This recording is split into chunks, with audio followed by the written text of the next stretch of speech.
Jeannie McElhatton. And I'm Don Brannock. Welcome to the first program of An Invitation to Fly, Basics for the Private Pilot. Believe it or not, flying begins on the ground, so ground school is one of the first steps you should take to become a pilot. Many people think of flying as an experience that will give them an exciting new sense of freedom. And for others, it's just another means of transportation. For instance, like thousands of pilots, I started flying in the military. My entry into the flight world was less than traditional. Eligible for the draft during the Vietnam War, I felt that spending my military obligation as a pilot might be challenging and exciting. So I applied and was accepted for pilot training at Pensacola. The irony of it all was that my very first flight in an airplane was the flight that took me to Pensacola, Florida for flight training.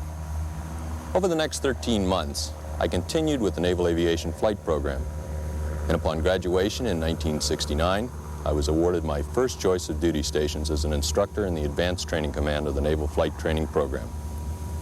After a total of 5 years of military flying, I re-entered the civilian world in 1972. I've been an instructor, chief pilot, and chief flight instructor of a fixed base operator. I currently teach aeronautics at a local community college and enjoy flying whenever time permits. Well, for me, it was quite different. As long as I can remember, I've wanted to fly. So in my last year of high school, I saved my babysitting money and started flying lessons. I flew from Oakland Airport, California, the site of many historic aviation events.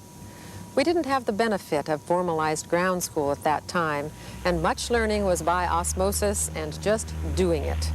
But it worked, and I went on to receive commercial, instrument, and flight instructor ratings, and to instruct in ground school at community colleges. It worked so well that I have flown many times back and forth across this country, ferrying airplanes, in air races, and for other business and pleasure. I feel fortunate to have flown all the way through Mexico and into South America, all the way to Valparaiso, Chile, and beyond, and northward to Canada. Flying is an excellent means of transportation, but it is much more than that. For me, it is like therapy. It gives me a totally different perspective of the world. It's peaceful and relaxing to be airborne and in charge of my own small portion of that world. It has given me the opportunity to meet friends all over this country and have a common bond that we share. And it gives me great satisfaction to be able to share my pleasure of flying with students, friends, and family. Now that's how I feel, but every pilot has his or her own thoughts about flying. Barbara, how did you get started flying? Well, my father was in the military, and we did a lot of traveling by air, and as a child I really enjoyed it, and the more I got into it, the more I really liked it. Was your father a pilot? No, he wasn't. That's the interesting part. There's nobody in my family but myself that's in aviation. And so you just went to school and did all the good things? That's right, yeah, and I really, really love it. Every summer it was a local tradition that everyone would go to the airport, pick blueberries, and the little kids would go along and do most of the picking. And at a very young age, I figured out that airplanes were really a lot more fun than the blueberries, and proceeded to spend more time watching the airplanes and picking, and before long I was hanging around the airport, and luckily the people were nice there to let me stay and introduce me to flying at a very young age, and I've been at it ever since. And enjoying it, obviously. Very much so. Very rewarding career. Well, what specifically about flying do you love? Oh, I think understanding it and the sense of being in control and the sense of communication with the physics and law of nature and that sort of thing. Sounds like you really do love it. Oh, I absolutely love it. What suggestions might you have for somebody just starting to fly, a student pilot? Well, for a student pilot is, to get the proper training at the proper schools and to, continue and, be safe. Safety is very important. Flying is safe. It is safer than any means of transportation I can think of. But it's only as safe as you make it. I mean, you can be very dangerous walking down steps, and flying can get ahead of you very fast if you don't follow the rules. I started right out of high school, and I got my first job that paid money, and I put all my extra money in flying lessons, and away I went. Do you have any thoughts for people who are starting to fly, just student pilots? Well, like we were saying before, I don't know that much about civilian flying, I've never been in light airplanes that much. But for those that are starting out now, basically it's just, for me, And for most military people, it's a good solid start with some good ground school.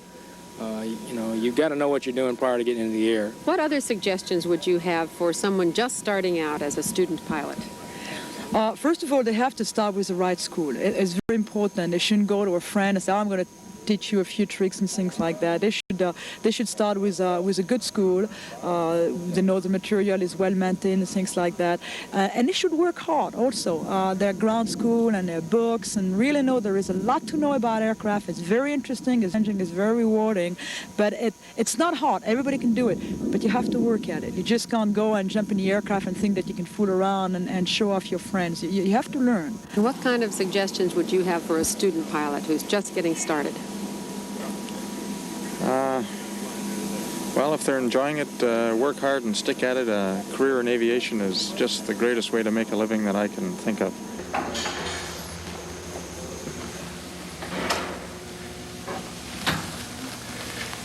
Regardless of how you feel about flying, there are certain physical requirements that must be met before you can legally fly an airplane. So one thing you should do early is find out if you're medically qualified. You must have a physical examination by a designated FAA medical examiner. The FAA has a book that lists all FAA designated medical examiners throughout the United States. We've asked Dr. Michael Cowan to answer some questions about pilot certification. What are the classes of medical certification? There are 3 classes, first, second, and third. First class certificate is that which is held by the airline transport rated pilot who is active as a professional pilot, for example, for the airlines. In order to have an ATP, you must carry a first-class medical certificate. Second class is the class that is given to the commercial pilot, professional pilot who flies for hire.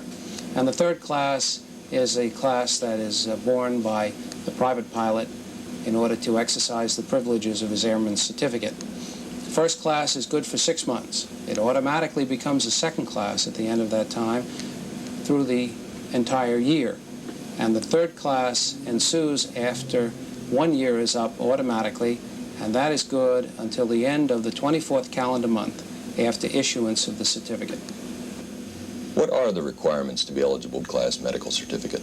The third class medical certificate is issued generally if you are in basic good health, without any precluding specific medical condition and any medical problem that you might have being stable.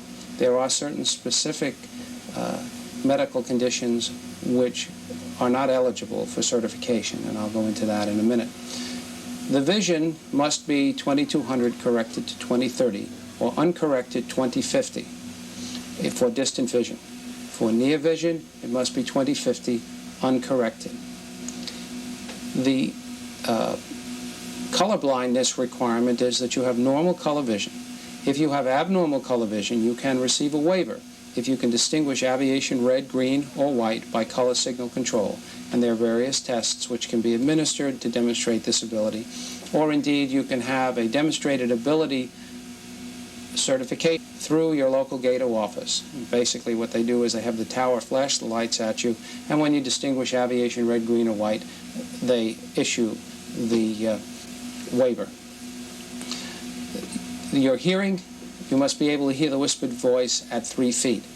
Basically, most examiners give an audiogram, and the audiogram allows a decibel loss of 25 decibels at 2,000, 1,000, and 500 cycles per second, which is the range of the voice range, in which one hears voice tones. Ranges of 4,000 and 6,000 are higher, and they are not part of the requirement. The nose must be clear. You must have ample, free airway without any evidence of obstruction or infection. You must have equilibrium without any evidence of disability associated with the semicircular canals and Meniere's syndrome or any kind of severe motion sickness. The mental and neurologic type of conditions and a presence of a psychotic history or extensive psychiatric care may preclude your being licensed. Diabetes under any medicinal control or insulin is an absolute contraindication. One cannot be certified if one has diabetes unless it is controlled by diet, and that has to be demonstrated by appropriate studies by a specialist and documentation. The cardiovascular system, the blood pressure requirements are 170 over 100. That pressure must be less than 170 over 100. If one is on medication, studies of the hypertension are done, cardiovascular evaluation, and one can be certified on certain drug groups for the treatment of hypertension. Mainly these are the clothiazide